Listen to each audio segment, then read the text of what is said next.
was 6 months ahead. Then I came back to reality. They should tell a person like Yeah. What kind of butter is What are you guys doing? That's a Cali. Whoa, it's a home run. At least a triple, right? Lefty. And that was going in there. As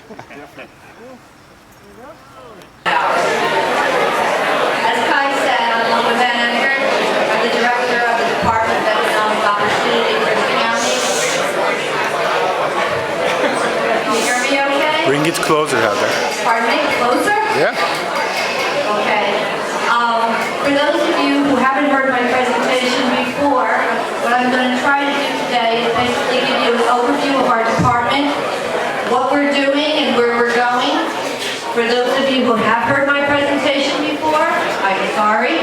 I don't have new material. Hopefully I'll get some with the new year. So I'm just going to have to grin and bear it.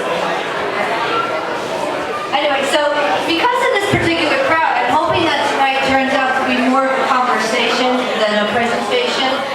Entrepreneurs in general tend to be very excitable, very outspoken, and they view life through a different perspective. So if we could make it interactive, that would be great, especially if there's 2 microphones. We can move one around perhaps. So anytime you have a question or you want to comment on something I'm saying, I made a point to bring my key thoughts on paper in large font, so I won't lose my place, all right? So don't think twice. Before I begin, we did bring a prize with us for the first person that can tell me what the average age of a person who's an entrepreneur, their first business, what is their average age? 43. 35. 30. He says 40. Right Tamika. Nice right on the button. Okay, this is your gift from the county. I'll tell you, I'm surprised that you all knew the ages so closely. I was surprised at how old it was. It actually was reassuring for me that there's still hope. I don't have to be 20 to become the entrepreneur that I want to be. Okay.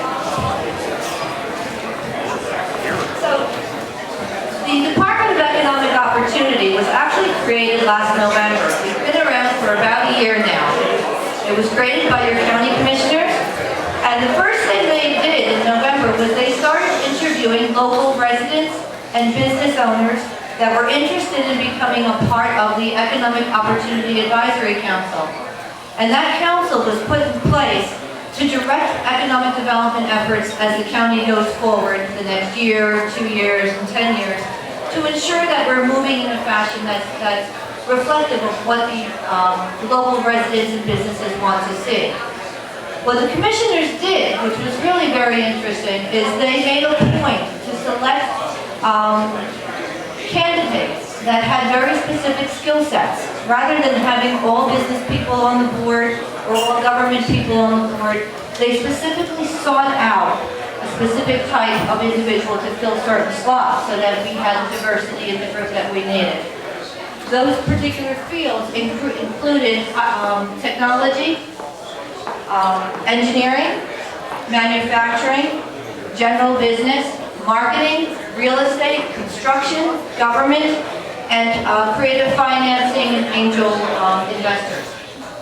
So when they pulled these 9 people together, 9 residents after they did the interviews, the first task that this group was given was to select a director for the department. So again, they went through the interview process. This time the interviews were done by the Economic Advisory Council as opposed to the commissioners. And I think they were very selective, primarily because I'm your new director. So I was pretty happy with the end result. My background is bioenvironmental engineering, but I've been doing economic development and redevelopment for just under 20 years now. And I have to tell you, every skill set that I learned in engineering and business and everything along the way gets used on a daily basis. Okay, so a couple of days after I started, once I found my way to the ladies' room, we immediately started putting together a work session for the group. And the nice thing about this for me was I got to see how these 9 people interacted with each other, how they were going to interact with me, what their interests were, and where they were moving. And I have to tell you, it was a very impressive day. We locked them up for 8 hours. We sat down the same way that you've worked through your business plans and you figured out how to move yourself forward over the next 5 years to ensure that your group had a common vision.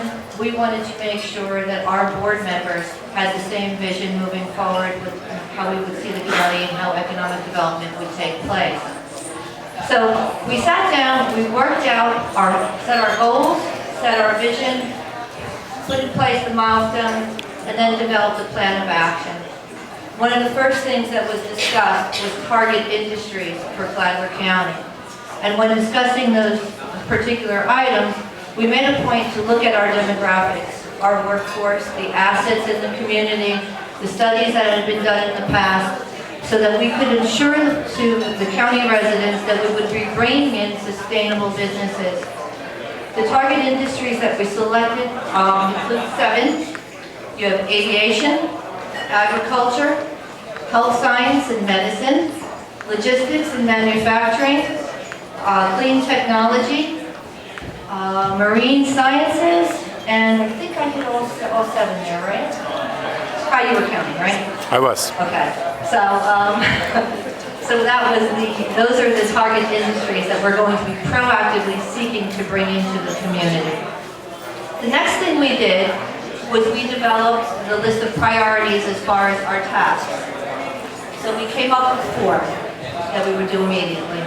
So that's getting the word out, which is not just marketing. For Flagler County, it was important that we dealt with the identity of the county because so many people don't recognize Flagler County when you go outside this immediate area. And I'm sure many of you have experienced that with your businesses as well when you say that you're headquartered in Flagler County or you plan to be headquartered here. We want people to know where you are when you say that. It's very important to us. So part of our branding process and our marketing process is creating the identity, making sure that people know where we are, whether it be local, regional, statewide, nationally, and internationally, because we're focusing on international markets as well. Second priority we had was to reach out and develop local relationships. The relationships with the government, the county, the businesses, the residents, different associations like the Chamber, like this entrepreneurial group, and anybody and everybody within the area here. So that's been a real effort. I've actually gone around to most of the organizations, social organizations, as well as the government organizations, and done this presentation, which is why I apologize to have the audience here. So that was another one of our priorities. And then another goal is to develop strategic relationships outside of the county. The same way that you need to reach outside of your immediate area, we need to reach outside the immediate area. We're developing relationships with state and federal government, with the entities there as far as getting incentives for the businesses that we're trying to entice, helping them with permits and moving their projects forward. We're developing relationships with Volusia County, St. John's, Putnam County, all the different entities that are out there so that if an opportunity presents itself that doesn't work for them, but works for us, they'll reach out, and we do the same in return. But more importantly, we're making sure that we reach out to entities that are outside of the immediate borders, and we get our reputation out to the general population, whether it be site selectors, engineering firms that site businesses, law firms that help to site businesses, and so forth. Again, it's all the networking game, the same thing that you're doing here. And then finally, the last priority we have is making sure that when a business is looking to come into the area, we have a path for them to take. Kind of a yellow brick road.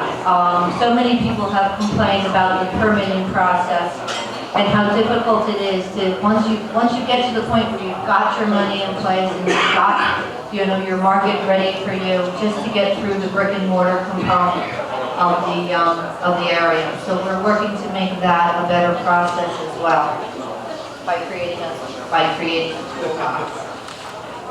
Anybody have any questions or comments so far? I'm kind of rambling here. So we've had considerable success so far in what we've been trying to do. We've had 2 new businesses come into the county. I'm hoping that in 4 weeks or so we'll be able to announce a 3rd, and we get calls on a regular basis with companies that we're looking to entice to come in, as well as people that we reach out to. We've created a newsletter as well as improved our website. The most recent newsletter is actually up here so that you can have a copy of it.